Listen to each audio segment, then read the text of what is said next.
So some of the strengths that I have, I think the top ones for me is empathy. I've spent a lot of time in healthcare, a lot of time, really listening to people's needs, and like I said, being able to empathize with people in many, many different situations. I think this is a really, really big skill because I'm able to put myself in other people's shoes, and I'm do my best to generally understand where other people are coming from. Another strength I believe is just being an active listener. I think trying to get out of my head and not just waiting for when it's my turn to talk, but actually hearing the person, the client, the audience, whoever you're speaking with, really understanding and listening to where they're coming from and what they're saying. And then another strength I think would be both being, a lifelong learner and being wildly creative. Always looking for new solutions or better solutions to old problems, and always learning. I mean, I think that's one of the greatest joys in life is you can always learn something new, read something new, and I believe that those are big strengths of mine. So one of the big weaknesses I think for me is hard time saying no. I think I definitely overextend myself. I think it comes from a good place as it does, but I care about doing good work and I want to help.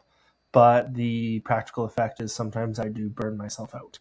I've gotten a lot better at it, catching it before I overcommit myself or overcommit to more than I can deliver. But it is something that I'm actively managing. But that I would say is one of the bigger weaknesses that I've sort of noticed over the years and have tried to address and work on. Okay, and for this scenario, 10 points, two categories. This is an interesting one. I think I would maybe allocate 6 points to smart and 4 points to hardworking. I think I would allocate them because, looking back, I do wonder, the smarts come from all the study and the hard work. I think that, I've met and been around very, very intelligent people that were naturally, born very naturally gifted, got things very easily. But I've also been around really intelligent people that will be the first to tell you that they got where they were because they worked hard. And I think it's a split for me. I think because you become smart by working hard, you constantly learn, you develop, you question, you critique. And I think over a long time, over years and years and years, learning to kind of cultivate that hard work ethic, that, relentless learner, I think makes you a smart individual. And so I think that's what I also have in me is if I don't know something, I'll look it up. If I don't understand something, I'll look it up. I'll learn, I'll figure it out. And I think that lends a lot to why I sort of split the points the way that I did. So was I naturally organized, or is this something I had to teach myself? 100% I had to teach myself this. I was not very natural. I was not very organized growing up. I've always had to kind of create systems for myself in high school, undergrad, graduate, and far beyond, even in my own clinical practice, constantly creating systems to help me work, help my workflow, help me stay organized. This is definitely something that I have taught myself over the years.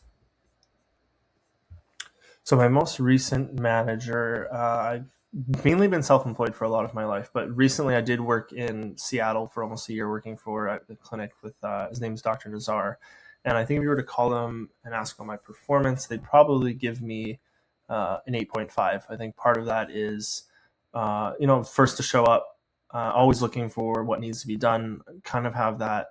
I don't know if I'd say that owner mindset of more just, not waiting for someone else to do something. If there's something that needs to get done, you just get it done. And I think, in a small, at least with a small clinical setting, there's a lot of value in that, in not having to just wait and tell someone to do something, or not just having to wait to be told to do something, but always kind of scanning and seeing what needs to be done and really kind of putting in that extra effort. So that's why I believe I'd be given that score.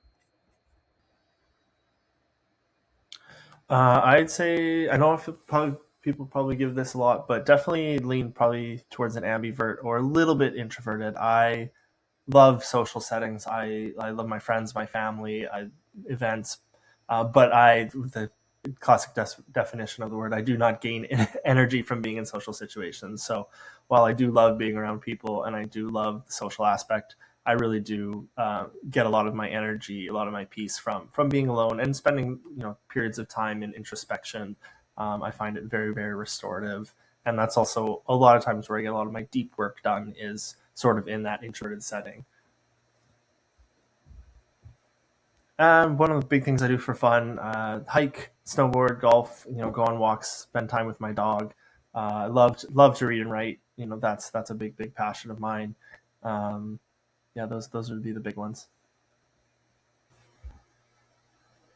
Last thing, I think it's worth saying, combination I think I bring to the table is a bit unusual, and I know that, but I see it in a very positive way. I think being in a healthcare background means that science isn't foreign to me. I'm very well versed in it. I'm also very well versed in its practical applications. It's given me an understanding of what the stakes are from the human side, and it's not abstract. So, I really constantly every single day sat across some patients whose lives were affected by their health, and then also my creative writing background has basically given me the ability where I don't just transfer information onto a page. I find the story in it, the narrative in it, try to find what really makes a reader actually want to keep going and actually connect and engage with them. And I think that that's a rare combination, and then that's something that I bring to the table. And so I really want to thank you for your time. I hope you enjoyed the exercise and the project I worked on, and I look forward to hearing from you. Thank you.